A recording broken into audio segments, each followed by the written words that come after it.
आग्रह करता हूं हमारे छतरपुर जिले की लोकप्रिय विधायक, जो छतरपुर जिला मुख्यालय की विधायक हैं, श्रीमती ललिता यादव जी, के बेटियों के विवाह के इन क्षणों में वे अपना भाव व्यक्त करें। ये अवसर है बेटियों के विवाह का, उनके मंडप का। कुछ ही क्षणों में मुख्यमंत्री जी यहां पहुंचेंगे। हम चाहते हैं तब तक हमारा जनमानस आप सभी को सुने। स्वागत है जी।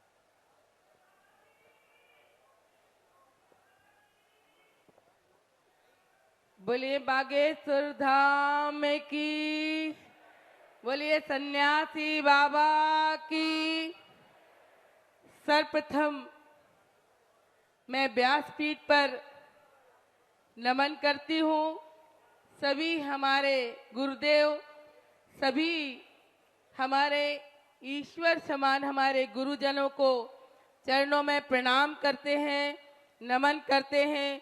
यहाँ पर उपस्थित सभी हमारे श्रद्धालु, जिनको हमारे बागेश्वर धाम से बहुत ही आस्था है, बागेश्वर धाम गुरुजी के चरणों में प्रणाम करते हैं, जिन्होंने छतरपुर जिले को और बागेश्वर धाम का जब हम नाम लेते हैं तो हम लोग गौरवशाली होते हैं।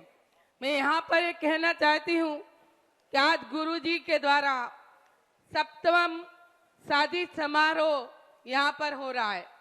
आज 305 कन्याओं की शादी गुरुजी करने वाले हैं और गुरुजी 305 कन्याओं के पिता बनने वाले हैं, जिनको उनका बेटियों को आशीर्वाद मिलने वाला है।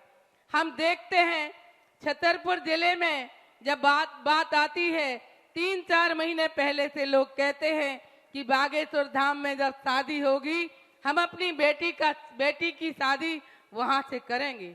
ये जो शादियां हैं ये निश्चित ही ये एक यज्ञ के समान होती हैं, और जो बेटा बेटी की शादी आर्थिक तंगी के कारण नहीं कर पाते, आज यहाँ पर हमारे मुख्यमंत्री जी, हमारे गुरुजी का, संतों का आशीर्वाद जिन बेटियों को मिलता है वो धन हो जाते हैं। मैं यहाँ ये कहना चाहती हूँ कि जिस तरह से एक माँ बाप के अलावा पूरा समाज और पूरा परिवार बेटियों के लिए स्नेह करता है, प्यार करता है, और कोई भी सामग्री बेटी को कम ना पड़े, ऐसे गुरुजी स्वयं जा कर के देखते हैं। और मैंने देखा है जब बेटियों की विदाई होती है तो जिस तरह से माँ बाप विलाप करते हैं, इस तरह माननीय गुरुजी विलाप करते हैं। मैं यहाँ पर यही कहना चाहती हूँ कि हम लोग बहुत धन्य यहाँ इस स्थान से हुए हैं।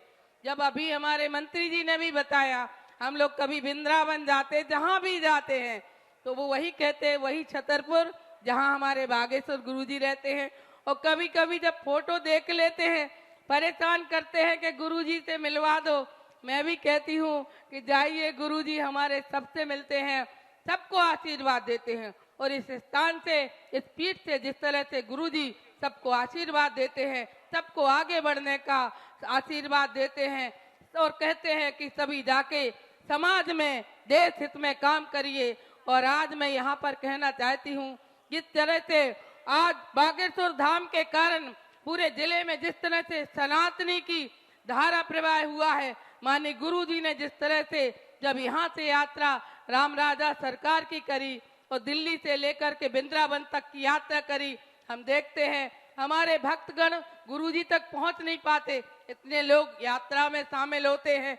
कहीं ना कहीं सम्मानीय हमारे गुरुजी इस देश के लिए, एक राष्ट्र के लिए जो कर रहे हैं वो वास्तव में बहुत बड़ा उनका योगदान इस जिले को, इस बुंदेलखंड को और पूरे देश के लिए है। इन्हीं शब्दों के साथ पुनः गुरुजी के चरणों में प्रणाम करते हुए और ये इस स्थान से मैं विनती करती हूँ कि हम लोग जन सेवक हैं, हम लोगों से सेवा में कोई चूक ना हो। जो हम लोगों ने वादा किए हैं जनता की सेवा करने के, तो बागेश्वर महाराज हम लोगों को इतनी शक्ति दे कि हम जनता की सेवा अच्छे से कर सके। इन्हीं शब्दों के साथ पुनः व्यासपीठ पर और सभी संतों को प्रणाम करते हुए अपनी वाणी को विराम देते हैं। बोलिए बागेश्वर धाम की, बोलिए सन्यासी बाबा की।